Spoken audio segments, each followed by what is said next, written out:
کچھ بھی ہو، کہیں میں بھی ہو، اپنے اندر اس عشق ولایت کو اجاگر کرو، بس امام تمہیں بلا لیں گے، امام بلا لیں گے۔ امام کو ظاہری ڈیزگنیشن نہیں چاہیے، ظاہری پوسٹیں نہیں چاہیے، ظاہری عبادتیں نہیں چاہیے، امام باطن کو دیکھ رہے ہیں، امام باطن کو دیکھ رہے ہیں۔ کتنے واقعات ہیں، آیت اللہ شمس الدین اپنی کتاب کے اندر بیان کرتے ہیں کہ ہمارے والد کے ایک دوست تھے اور ان کی دوستی ان سے مکہ میں حج کے درمیان ہوئی تھی، اور کم کے اندر ان کا ایک انار کا باغ تھا، اور ہم جب بھی مسجد جمکران جاتے تھے تو رستے میں ان کے باغ سے گزرتے ہوئے جاتے تھے اور ان کے پاس بیٹھتے تھے۔ جب بھی امام کا ذکر کرتے تھے وہ گریا کرتے تھے، روتے تھے۔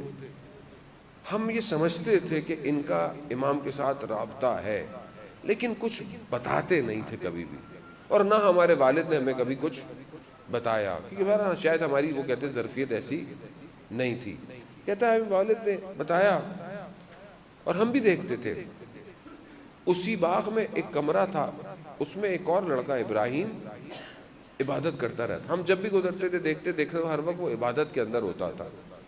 ایک دفعہ جب گئے تو وہ جو باغ کے مالک تھے، ہمارے والد کے دوست تھے، وہ بڑا گریہ کر رہے ہیں۔ ہم نے بولا کیوں، کیا ہوا؟ کہا ابراہیم چلا گیا۔ کہا کیا؟ کہا مجھے تھوڑا سا تو تھا کہ اس کا بھی امام سے تعلق ہے، لیکن اتنا نہیں پتا تھا وہ امام کے کتنا قریب ہے۔ کہا واقعہ کیا ہوا؟ کہا ایک دن یہ آیا اور کہا کہ مجھے تندور والے نے کچھ ایسے ہی پیسے ہدیہ کر دیے، تو میں جب لے کے نکلا تو امام آ گئے، اور امام نے کہا یہ پیسے واپس کر دو، تمہیں اگر پیسوں کی ضرورت ہے تو فلانے شخص کے پاس جایا کرو۔ کہہ رہے میں نے وہ پیسے واپس کیے اور میں آپ کے پاس آیا ہوں، مجھے امام نے کہا ہے آپ سے۔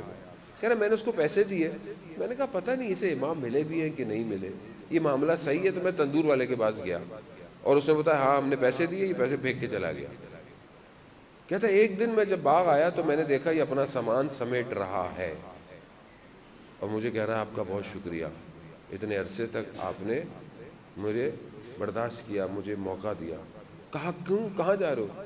کہتا ہے میں جا رہا ہوں، اب کبھی بھی آپ کو نظر نہیں آؤں گا۔ کہا کیوں؟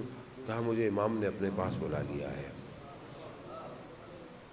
عام آدمی، عام شخص اپنی ڈیوٹی انجام دے رہا ہے، اخلاص اور خلوص، امام نے اٹھا لیا۔